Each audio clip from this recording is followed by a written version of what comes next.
Colby Covington got humiliated. There's no other way to put it. So I'm on my way to work right now, and I just had to talk about it. Today is Wednesday. I've watched the fight 2 times since then, just trying to make sure that I understand it as best as I can, right, before I made this video with you guys. I've been a Colby fan for a little bit, and I just don't know if I can keep apologizing for the guy. I don't know if I can justify the way that he's lost or what exactly happened this weekend. So in my point of view, there's a lot going on with this fight. Before we get into it though, please help me out, help the channel out, drop a quick like, give me a share. If you can, subscribe for me because I do it for you. So that being said, guys, let's get into the nitty-gritty. Let's go. So where I left off, so I watched the fight again a few times. I had friends of mine and people on Twitter, I know Twitter's toxic, but people on Twitter were saying, oh, Colby was just starting to get going, right? He's a cardio king and whatever and this and that. I don't know if that's necessarily the case. So is he the cardio king? Yeah, but has he shown us that like these last 2 fights? I don't know. So this is not the version of Colby that took Kamaru Usman 2 decisions. It's not the Colby that went twice with Kamaru Usman and you know, put out good fights. It's not the version that finished Tyron Woodley. This is not any of those versions of Colby. If anything, what I would say is that this is a 36-year-old Colby, right? And I don't know, I mean, outside of Alex Pereira, is there anybody else that's getting better with age? You know, I'm not so sure.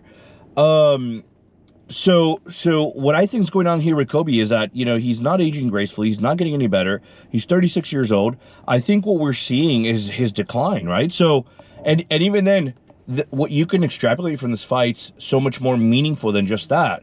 Like, I'll give you an example. So this version of Colby went to a decision with Leon Edwards, and even late in the fight, you know, had a few good takedowns and a few good moments in the fight, but, you know, they were very small and ended up not impacting the fight. But this version of Colby, you know, went significantly with Leon Edwards. You know, if that version of Leon Edwards fights Buckley this last weekend, it would have ended in a finish as well, right? I mean, Buckley looked amazing, looked sharp, not taking anything away from him. But I'm just saying, if Leon Edwards and this version of Colby, you know, looked like that a few months ago, then, you know, that, and I know MMA math is not perfect, right? Shout out to Chael. I understand that.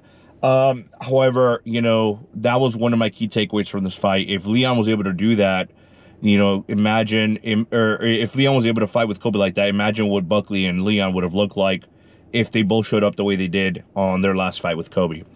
Now, you know, that's good and everything, right? So now Buckley's on a 6-fight win streak. So what do you do with Buckley? What's next, right? I know he said Kamaru Usman, and that's what the crowd cheered for the most.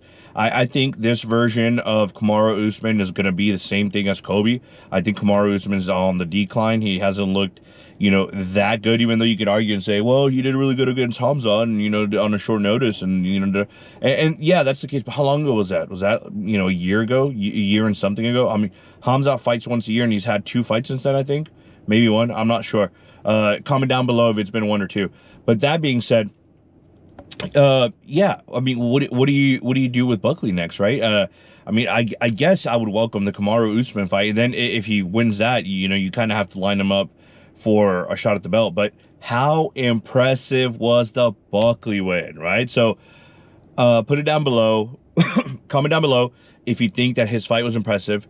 And if it hadn't been a doctor stoppage with 18 seconds in the 3rd, would Buckley have finished him in the 4th? Because this fight was about to go 5 rounds. I mean, I don't see a world where Colby does a comeback, and even if he's a cardio king, he all of a sudden starts performing, you know, amazingly. I don't see that, right? So I don't want to film while I don't want to film while I'm driving. So I'm gonna finish this off here quickly. What do we do with Buckley next? Comment that down below. Let me know what we do with Buckley next, where he's gonna go, why he's gonna go in this fight, and then most important, or not most importantly, but where people have the most opinions, what do you do with Colby next, right? Colby went on and said, hey, you know, this was a doctor stoppage. I was just getting going. I could have probably have, got it going, and then in the fourth or fifth, it would have been a different fight with Buckley. But I personally don't think that's the case. And I was a Colby fan, or I am a Colby fan, whatever. I know he's toxic, whatever. Colby was fun to watch during his good years. So, yeah, what do we do with Colby next? Who do we line him up for? Like, is he all of a sudden a gatekeeper now, right? So, what do we do with Colby? What do we do with Buckley? Comment down below. See who you want to see next against these two gentlemen. That being said, please don't forget to drop a sub, hit me with the like, and we'll go from there. See you guys.